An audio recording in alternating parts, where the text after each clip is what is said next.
খেলা হচ্ছে, খেলার এটা মাঠে কোনো ছিলেন, প্রশ্ন? খেলার অনেক মাঠে ভালো ছিলেন লাগছে।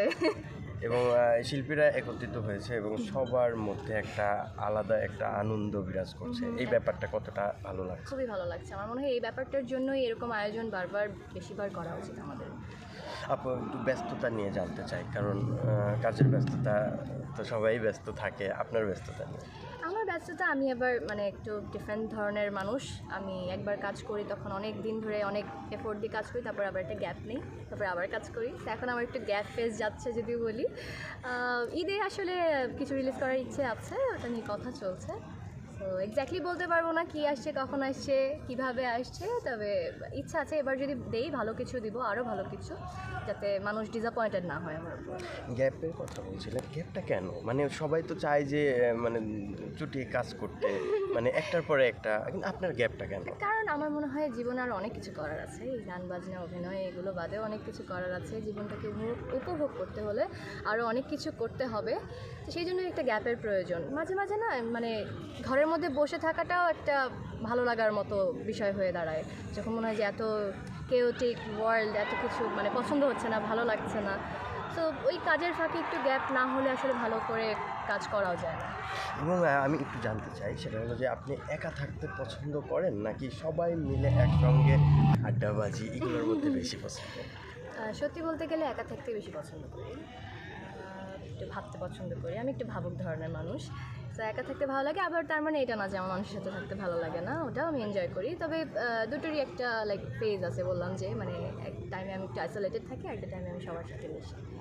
গান না অভিনয়, কোনটা বেশি পছন্দের আপনার কাছে? গান, কারণ আমি ছোটোবেলা থেকে 3 বছর বয়স থেকে গান করি শিখি। অভিনয় তো আসলে নতুন, এটা মানুষ পছন্দ করে দেখে আসা, এখানে একটা নতুন জিনিস এক্সপ্লোর করা, নতুন জিনিস আসলে অভিজ্ঞতা নেওয়া, এরকম। এখন আমার মনে হয় না যে আমি অভিনয় এখনও ওরকম পরিপক্ক হয়েছি, আরও সময় লাগবে। তবে গানের ক্ষেত্রে গানটা তো একটা সাধনা, এটা অনেক ছোটোবেলা থেকে, তো গানের প্রতি ভালোবাসা একটু বেশি।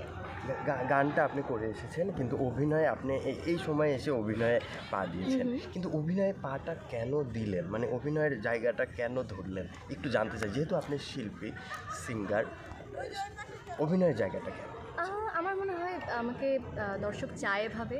আমার এর আগেও অনেক অফার এসেছে, মানে আমার ঘুমপুরির আগেও আরও অনেক কাজের অফার এসেছে, তখন করিনি।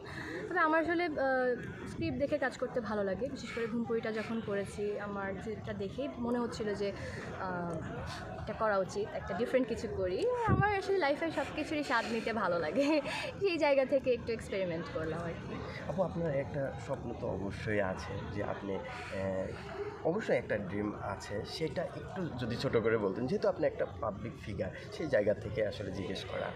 স্বপ্ন ড্রিম ওভাবে আসলে আমি কিছু ঠিক করে রাখি না যে আমি এইটাই করব, ওইটাই করব, এইটাই লাগবে। কারণ আমার মনে হয় যে I go with the flow, and আমার কাছে অটোমেটিক সব কিছু আসে। সো আমি কোনো কিছুতে রাশ করি না। আমার মনে হয় যে আমি যদি নিজের উপর কাজ করি, নিজেকে আপডেট করি, আমার কাছে এমনিতেই ভালো কাজ আসবে, আমি ভালো কিছু করব। তবে যদি বলি যে স্বপ্ন বা ভালো লাগার বিষয়গুলো যেটা আমি চাই করতে, সেটা আমি আমার দেশের জন্য অনেক কিছু করতে চাই। সেটা শুধু আমার শিল্প, সাহিত্য, সংস্কৃতি অঙ্গন থেকেই না, আরও বাহির থেকেও করতে চাই। আমি স্টিল পড়াশোনা করছি, সো দেখা যাক আমি কি করতে পারি। ওটা বললাম যে আমি আসলে কোনো বার সেট করি নাই যে আমি এইটাই করব, but I want to do something for my country.